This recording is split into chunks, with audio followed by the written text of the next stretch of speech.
Et on parle donc de cette technocratie qui nous asphyxie. Trop de normes, des procédures trop longues, des démarches trop compliquées.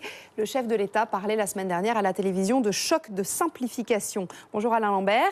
Bonjour. Vous êtes donc président du Conseil général de l'Orne et ancien ministre du Budget.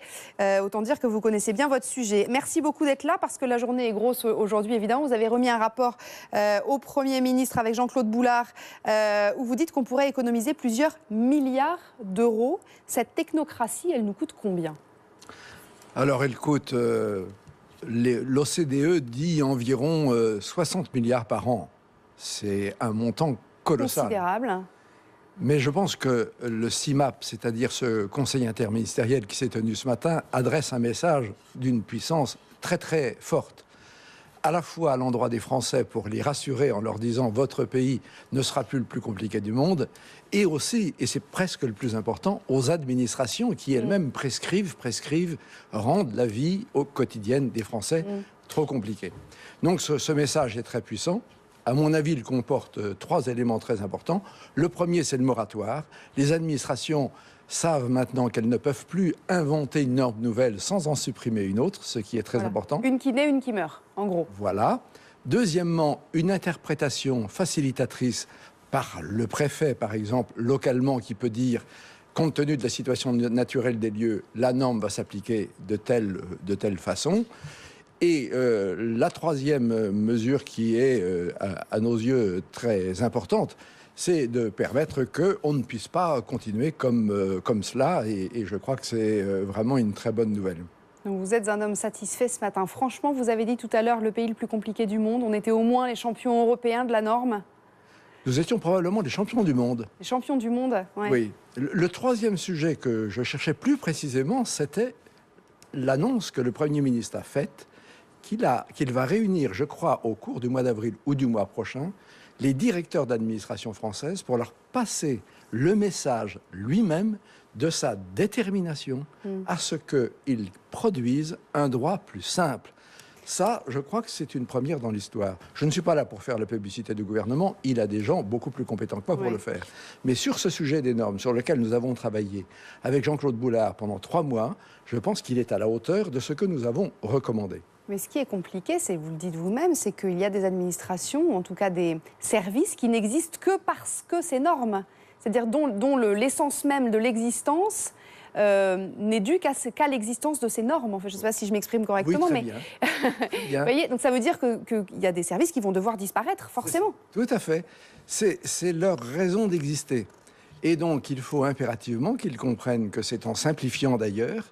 Et c'est probablement aussi en faisant autre chose, parce que faciliter la vie des gens, c'est tout de même plus exaltant que de l'empêcher ou de la ralentir.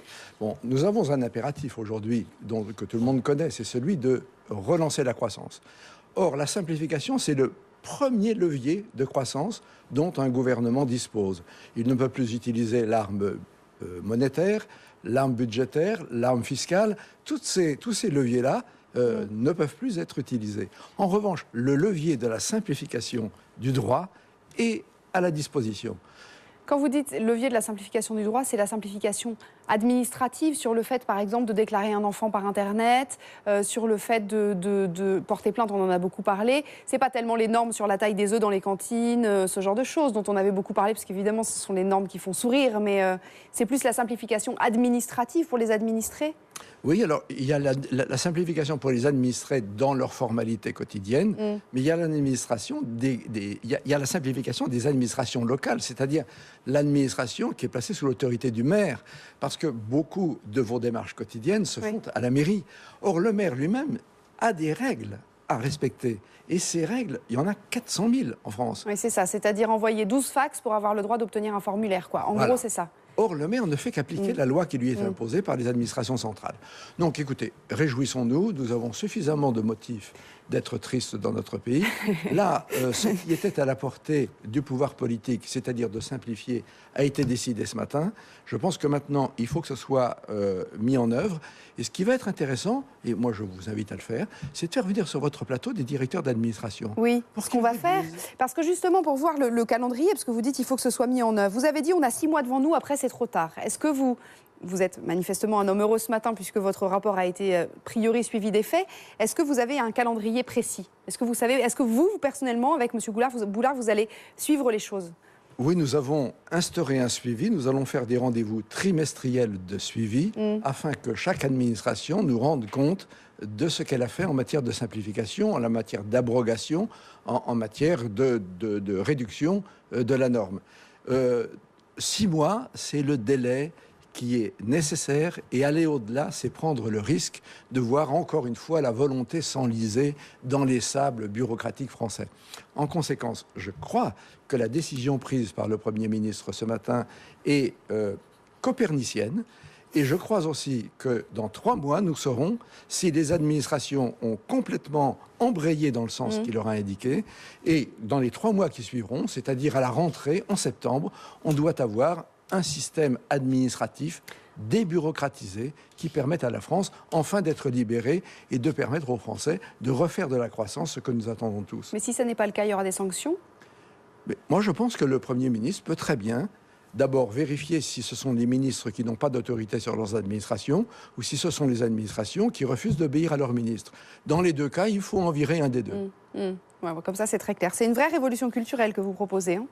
Oui, mais c'est une révolution qui est pacifique. Le sang ne sera pas versé. C'est simplement nous dire, le monde change, et nous, la France, nous avons des difficultés parce que nous n'avons pas voulu changer.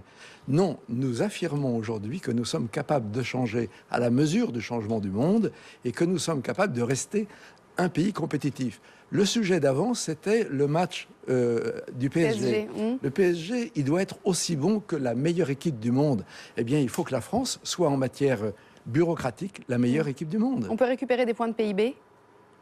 Moi, je pense que nous avons au moins 0,5 à 1 point de PIB de croissance derrière le levier de la simplification. Bon, bah écoutez, on va voir comment ça évolue. Merci beaucoup, en tout cas, d'être venu sur le plateau de LCI. C'est pas la première fois que l'État s'attaque à ce problème, hein. Ça a été le cas dans plusieurs autres gouvernements, donc on verra. Mais là, effectivement, ça a l'air d'être particulièrement clair et précis. Donc on suivra ça tous les 3 mois, nous dites-vous. Eh bien, très bien, ce sera le cas. Merci beaucoup, en tout cas, d'être venu sur le plateau de LCI. Je cherche la caméra, elle est là. On se retrouve dans un instant pour un nouveau journal.